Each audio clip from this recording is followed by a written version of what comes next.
2 एकड़ में देखो मेरा बगीचा फैला हुआ है। जब भाई हमारे गांव में 1980 में खतरनाक बाढ़ आया तो हमारा गांव भाई लगभग 30% बंजर हो गया था। तो भाई ये भी पूरा बंजर है। इन आम के पेड़ों में भी भाई देखो दवाई वगैरह देना होगा। हम लोग घर बनाने में इसको यूज करते हैं।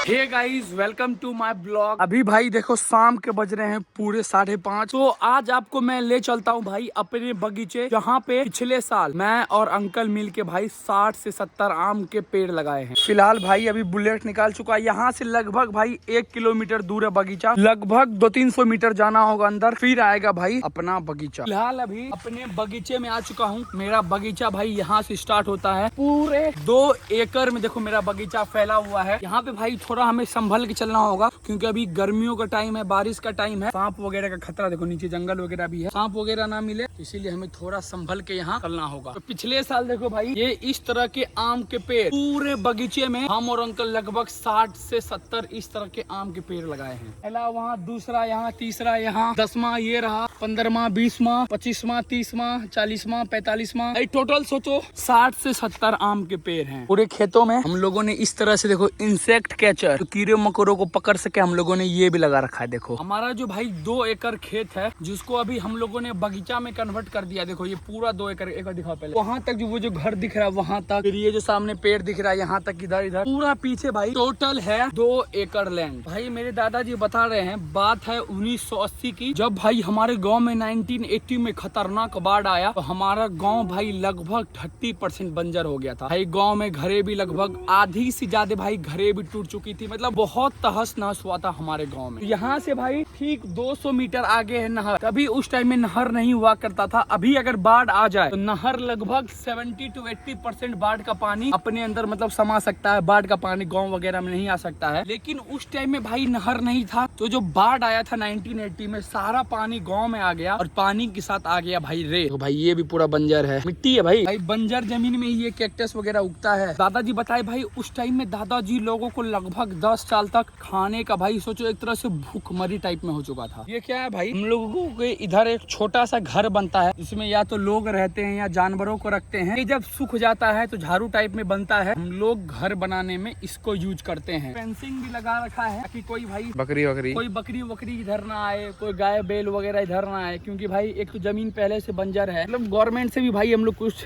हेल्प वगैरह लेके इसको हम लोग उपजाऊ जमीन बनाने का ट्राई कर रहे हैं। तो भाई पिछले साल मेरे अंकल गए थे डिस्ट्रिक्ट ब्लॉक, तो वहाँ पे उन्होंने आवेदन दिया है कि 1980 के बाढ़ के बाद मेरा जमीन लगभग 2 एकड़ बंजर हो चुका है। भाई अब देखो गवर्नमेंट इस पे क्या एक्शन लेती है। भाई हमें कुछ मुआवजा मिल जाए तो हम लोग यहाँ पे लगभग 100 से 150 टेलर, जो ट्रैक्टर का टेलर आता है, वो मिट्टी गिरवा के इसको हम लोग फिर से उपजाऊ बना सके इस जमीन को। लेकिन अब फिर से भाई पहले की तरह उपजाऊ बनाना एक तरह से सोचो इम्पॉसिबल है। सोचो भाई एक तरह से हमारा 2 एकड़ लैंड बर्बाद हो गया। इसीलिए हम लोगों ने दिमाग लगाया कि इसको क्यों ना बगीचा बना दिया जाए। इसीलिए भाई इधर हम लोगों ने 60 से 70 आम का पेड़ लगा रखा है। अभी देखो भाई फल का पेड़ है। तो भाई पिछले साल की बात है, जब पिछले साल इसी तरह गर्मी छुट्टी में हम और अंकल सोच रहे थे कि बंजर जमीन है, बंजर जमीन पे क्या किया जाए। हम लोगों ने दिमाग लगाया भाई, बहुत सोचने के बाद, क्यों ना जमीन को बगीचा में कन्वर्ट कर दिया जाए। इन आम के पेड़ों में भी भाई देखो दवाई वगैरह देना होगा। देखो यहाँ पे कीड़ा तो शायद नहीं है भाई। भाई मेरा अब एक ही मिशन है, दिल्ली जाने से पहले इस बगीचे को पूरा शानदार बगीचा बनाना, जैसे आपने फिल्मों में देखा है। इसको उसी तरह बनाऊंगा। सबसे बेस्ट व्यू देखो यार, अभी पीछे मस्त सनसेट हो रहा है। अब आपको दिखाता हूँ भाई यहाँ का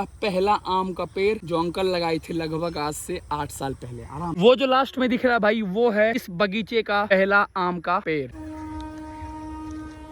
हम लोगों ने देखो यहाँ भी फेंसिंग लगवाया हुआ है। ये फेंसिंग भाई हम लोगों ने फ्यूचर को ध्यान में रख के लगवाया, क्योंकि भाई फ्यूचर में चोर उचक्के, कोई बकरी, कोई गाय भैंस हमारे बगीचे में ना घुसे। इसीलिए देखो इस टाइप का पूरा फेंसिंग आपको हमारे बगीचे में दिखेगा। अभी और अच्छे से लगेगा था, अभी और अच्छे से लगेगा। इस हिसाब से एक सजेशन लेना चाहूंगा, अगर आपको कुछ आइडिया हो कि बंजर जमीन को उपजाऊ जमीन कैसे बनाया जा सकता है, तो आप लोग कमेंट सेक्शन में जरूर बताना। होप आपको ये बगीचे का ब्लॉग पसंद आया हो। भाई कमेंट में जरूर बताना कि बगीचे को उपजाऊ कैसे बनाऊं। मिलते हैं कल, तब तक के लिए बाय एंड थैंक यू।